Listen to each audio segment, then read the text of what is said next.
Chicago Bears, they beat New England week 7 of last season. They go 3-4. It looks like something's going on the up and up, and then they just slide and lose last 10 games, securing the first overall pick. But the Bears trade away that first pick for a slew of draft picks and this guy that is not blurred out in the background behind them, DJ Moore, one of the better young receivers in the league. Now he gets to join a Bears offense that's trying to get better now, as they're trying to figure out, is Justin Fields the guy under center, the whole 9 yards. I think it's going to be interesting to see what happens up in Chicago this year, as everything's going on up there. But let's get into the offense here. I would like to say as well to the people and to Colton, I already told Will, this was, by the way, the only picture I could find on the entire internet with DJ Moore and Justin Fields in the same frame together. I could not find a picture of them together from practice, from anything. This was as good as I could possibly get with both of them in the same picture together. So I don't know what that's about, but I tried, and this is the result. I think it's just kind of funny. Odd. But yeah, that's offense. Yeah, let's go into the offense. I mean, if you were about it, see, it took me a whole 2 seconds. You should have went on to the Bears and DJ Moore's Instagram, and there's a video of their touchdown. And if you just pause the video, come together after a touchdown score. But it's okay. All right, then I'll let it Colton just called you out in 4K. Like, how can you recover from totally that, fine. See, I'm not that picky. I mean, the Bears can blow, so the pitcher might blow too. Who cares? Like, but to be fair, I am actually very interested in Chicago this season, to be honest. And I think I have to go back and find the audio from the show when I was producing for New York. I said, because I think it's 7 different teams make the playoffs every year. And this was my wild factor. What the frig? Where did this come from? Chicago Bears. Shot in the dark. Making the playoffs. So I could see that, though. I mean, you trade for DJ Moore, who is a stud. Legit number 1 receiver, which they've been looking for Justin Fields. They have one now. And Chase Claypool, Chase Clownpool, whatever you want to call him, TikTok boy, whatever you want to call him, he's not – the number 1 guy, takes a little bit off Darnell Mooney. That's a great trio if Claypool can get his crap together. That is a very, very good trio. And even for a guy that's going to possibly take a bigger leap this year and not just run the ball. Like, this could be a big leap for this Bears offense. They have also redone the offensive line, so it's honestly new. They draft Darnell Wright with the 9th overall pick, 10th overall pick. I'm not sure if they flip-flopped to the Eagles or not. And they also made the additions. They signed Cole Kmet for the long term. They signed Robert Tonyan, who, one of Aaron Rodgers' boys. And also, I'm not a big fan of the running backs, but I do like Donta Foreman and Khalil Herbert. But I do want to bring this up, too, because the Colts have given Jonathan Taylor till Tuesday to find a trade suitor. Do you think the Bears jump in on Jonathan Taylor and add him to this offense? If you want to go all in, then do it. Just don't get baited into the price tag. Yeah. Because they want it first. And sorry, Jonathan Taylor's a great back and all. No.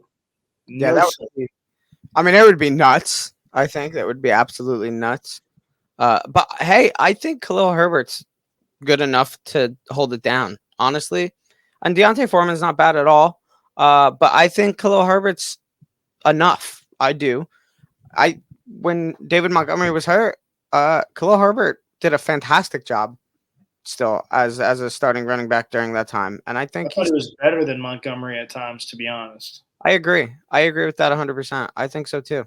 So I don't think Khalil Herbert, we haven't really seen him take on a year as a number 1, but this year so far what we have is he's going to, and I think I'm not complaining about that at all. I actually like it. So, hey, I can honestly make a claim that this offense could be like the best offense in the North. Yeah, I won't go that far. Yeah, I don't know about that, but I do think Minnesota is still going to be very good. As much as Kirk Cousins not playing in prime time is good for him, but Addison coming in there. We'll get to the Vikings in a little bit, and you know what you're getting. Like so. But again, I'm not going to shut you out. They can easily be second best, and if God forbid Kirk Cousins gets hurt or Justin Jefferson goes down, absolutely this team could be the best. So if they can somehow add Jonathan Taylor so your number one running back isn't Justin Fields, that is a great thing to have. So it's a young quarterback, hasn't gotten paid yet. You can do it. This is the move that you can do. The NFC is not great. If you're going to be a team, this could be one of those teams. Go get them. Throw a second-round pick in there. Just throw a third. See if they'll bite on. They have so many picks too from the Panthers, and just from that trade alone. I mean, if they had the second pick, if they had the first pick and they traded with the Texans, they're like, okay, we're just going to trade with the Texans, and then we're going to do the Panthers trade. So they would have just compiled first-round picks at the wazoo for that. I need to see success from Justin Fields. I get that we're setting him up a little bit better and stuff, and I get people want to rate him how they want to rate him after last year. Yeah, he performed well last year at times, ran better than Lamar, maybe at times. Oh, he was. He was the best running quarterback in the league. Yeah, I agree. I agree with that 100%. But that resulted in 3 wins last year. The defense didn't really help that much. No. For Matt Eberflus, who's a defensive-minded guy, that wasn't the move at all. Yeah. And they were just injury after injury. Mooney goes down. Eddie Jackson goes down. They were just losing guys left and right. Defense or not, the good quarterbacks win games. And I just need an improvement, before I start going. They didn't win a game after trading for Chase Claypool. They didn't win a game. It's true. They were winless. Yeah. So it was a great trade for the Pittsburgh Steelers, not so much for the Chicago Bears. Oof. And I feel like that's when Fields performed his best down that stretch a little bit too. But no wins. So. They couldn't stop a nosebleed defensively. I know. Talk about defensively. I mean, let's look, right? What do we got? What do we got? So they add Tyreek Stevenson in the second round this year. They bring in Tremaine Edmonds from Buffalo, TJ Edwards. They ship out Roquan. They bring in 2 studs who've been, in the league for a very long time. Edmonds, in Buffalo. Edwards from Philly. They have made a lot of moves on here too. And they also signed Yannick Ngakoue pretty late into the offseason as well. I like the secondary with Eddie Jackson, Jaquan Brisker, which we saw just, light it up last year as a rookie. Maybe we'll see more from Kyler Gordon this year. I think I've been saying this with every team, this is a middle-of-the-road defense. Yeah. At least half of the teams is just this is middle-of-the-road, 12 to 20 kind of deal. But I don't know. It's a big improvement for what they were having last year. Oh, the defense definitely is an improvement. They redid their whole middle linebacker positions, like Pittsburgh. Whole new bodies come in. The old guys out, new guys in. They did the same thing. They spent their free agency money on their middle linebackers. And TJ Edwards coming over from Philly, former Badger, and Tremaine Edmonds coming over as well from Virginia Tech, drafted from the Bills. So we'll see how it works. I got to see what TJ Edwards does. He was the first name signed out of this offseason. And I was like, holy crap, that's a lot of money for TJ Edwards. He was good for Philly. Yeah. Let's see if he lives up to that billing. That's a lot of money for TJ Edwards. So this could easily turn out to be a dud. Again, he's a solid player, but, man, it's a lot of money for a guy that Philly didn't value their middle linebackers at all. So was that a big part of their defense? I don't know. Philly came out, or Chicago comes out here and throws money at him. I mean, good for him. Everyone getting their bag. Good for him. I like Tremaine Edmonds a lot. I think he's going to be a very good player for them. A nice cornerstone piece for that defense to go along with Eddie Jackson. So, and then again, Yannick Ngakoue coming in very last minute. A lot of these pass rushers going off the board late here in free agency. I think Clowney just went off the board to the Ravens. So these guys are sliding off the board finally. I think it's kind of just a veteran thing. They don't want to practice. They're good. They're in shape. They're ready to go. Just sign me. So Justin Houston, another one going to the Panthers. So I think it's a good move for them. It's definitely an improvement. Is it going to be middle of the road? Could be bad, just slightly better. Get maybe one more stop. So the big thing is Justin Fields. They got him a legit number 1 receiver, which he's kind of been missing. Mooney was great. 2 years ago, he had that nice little season. Chase Claypool was okay in Pittsburgh, had moments. Then he has moments like, what are we doing? So could he improve this season with a full offseason with Justin Fields? With the Bears, we'll see. He's got weapons. The tight end they brought in, Cole Kmet they re-signed, like they're ready to rumble. Like it's let's go. And again, we talk about Jonathan Taylor. It makes a lot of sense. Rookie contract still for Justin Fields. Get him a running back so he's not having to freaking run all over the place as much as people want to see him run all over the place with fantasy-wise. But sorry, if I'm the Bears, I don't see my quarterback running like that and getting hit. So I'm good. I'll give him Jonathan Taylor. So go out and go get him. Yeah, again, this defense, I can't confidently say this defense is going to be winning them that many more games. But overall, this whole team, offense, defense, to Justin Fields, to the additions on offense, to what you're giving Justin Fields, you're giving him a lot better of a chance to win the games, to be the quarterback you want him to be the quarterback that I know this offseason a lot of people are hoping he is and rating him to be. But I also think there's a lot of pressure for him to do so. I think there's a lot of pressure for him to do so. I mean, no other Ohio State quarterback has really succeeded in this league. Maybe we're already looking at the most successful one already. Probably not. I guess you're only 3 wins in, so it's like, but I don't know. A lot less excuses for the man. Has a way better chance to do a better job, needs to do it. And there's a lot of pressure, though, to do so. I think with them, adding to the defense and all that stuff, that's going to relieve pressure because now Fields isn't going to be that one guy that has to do everything for them.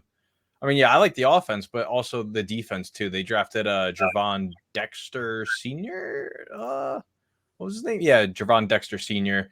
They also drafted Penei Sewell's brother, Noah Sewell, from Utah. So that's another big piece there. I think this defense is going to drastically improve, and you'll see it help the offense improve just tenfold overall. That's where that's where like the start is. Like here, the Bears defense improves, that will improve the offense by a mile and a half. Well, let's see what we could do with the schedule, right? Yes, week 1 though is the all-important game of this schedule.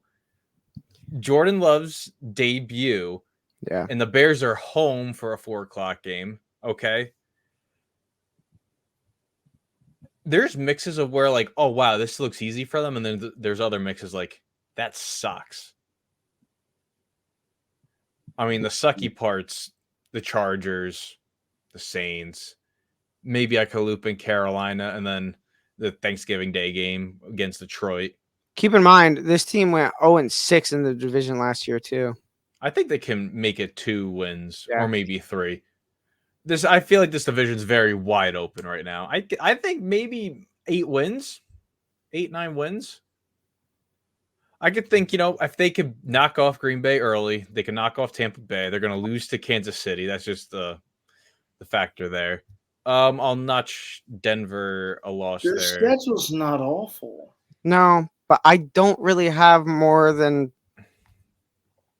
8 wins. That's what I said. This could be a team that surprises people, and this is why they were my surprise playoff team. Because looking at the first few games outside of Kansas City, those are all winnable if the offense can get going. Like if we're looking at their depth chart and it's like, looking at it like Madden, like you're looking at it straight up on paper, like, dang, Claypool, if he can be someone decent. You know what Darnell Mooney has shown you, and you know what DJ Moore is. You saw how good Justin Fields was last year. Like, they got some weapons here. Like, so if they can somehow put it together offensively, we just said how their defense is going to be better. It's not going to be great, but their defense is going to be better than last year. They can win some games here. Like, if you started the gate 2-0, cool 2-1, in a big game at home versus Denver, you win that at home 3-1, you're in business. I'd really like to go to Washington, which you don't know what Sam Howell's going to be. Like, this could be a good start for Chicago. I'm not out here going to tell you 10 wins. Like, look, at the end of the season, they got Arizona, Atlanta for some reason everyone loves, and then ending with Green Bay. Like, they could be in a very good, decent spot here. This is a possible playoff team in the NFC. The NFC's not great. The division we don't love. We don't know what Green Bay is going to be. Minnesota, we think, is going to take a step back from last year. Like, this team could surprise people. I know Detroit's a big, hot take this year, what they're going to be and what they're going to do. But this team, I could see 9, I 10 counted wins 10. possibly. Yeah. And that's a playoff team in the NFC. That's like a number 1 seed. That's like the 3 seed in the NFC. Well, that's what I'm saying. That could possibly win the division, possibly. We'll see what Detroit does. Like, they're without Jameson Williams the first 6 weeks of the season. So that could be a big miss for them. Like, you're going in the draft. Oh, shoot, now we're down on number 2 receiver. Like, that's big for Detroit. So I think what's also good here, too, is they play Arizona and Atlanta late in the season, and those are dome teams having to play in the cold. And Soldier Field's not nice in December and January, just really cold weather. I have a hard time confidently saying 10 wins. I'm not confident saying 10 wins. This could be an absolute disaster, Dom. Like, this could be a dumpster fire. Like, are you guys real high in Atlanta? It could easily come crashing down to like 7-6 wins again. But going off the last season, they bring in DJ Moore. The defense gets slightly better. Like, this team could win 10 games if the offense lives up to the hype that's around it, the player-wise. I can guarantee 6 wins as a score guarantee, which is already a substantial improvement from last year. That's twice as better. I think that's, again, floor. There's 6. I can look at the schedule and say, boom, 6 wins guaranteed. And then everything above that, I mean, yeah, all it takes is 3 more wins. That's 9 wins, 3 surprises over some other teams. I really would like to see them win week 1 against Green Bay. I think that's almost a must-win game for them. Start the season against the rival. If Jordan Love goes out and wins that game, the Packers are, no, not the Packers. The Bears are screwed. Well, I wouldn't go screwed, but I would. I mean, that's kind of like the signal of like, oh, hey, Green Bay quarterbacks, their first kind of like always major start is just the Bears. You beat the Bears. It's like, they had Brett Favre, that I know we're talking about the Bears. We'll get to the Packers in a few minutes, but I think that's a huge tone setter for your season, for your quarterback, for everything that's going on for this team. I would love to see them win week 1 for Green Bay. I would feel a lot more confident in this team if they did just pick up the win against the rival in a game that's wide open, new quarterback, everything. I think that's almost a must win for the Bears and a big tone setter, and just, would love to see that happen for them. So I think if they could get that going, absolutely. I'd be a lot more confident in saying a higher amount of wins.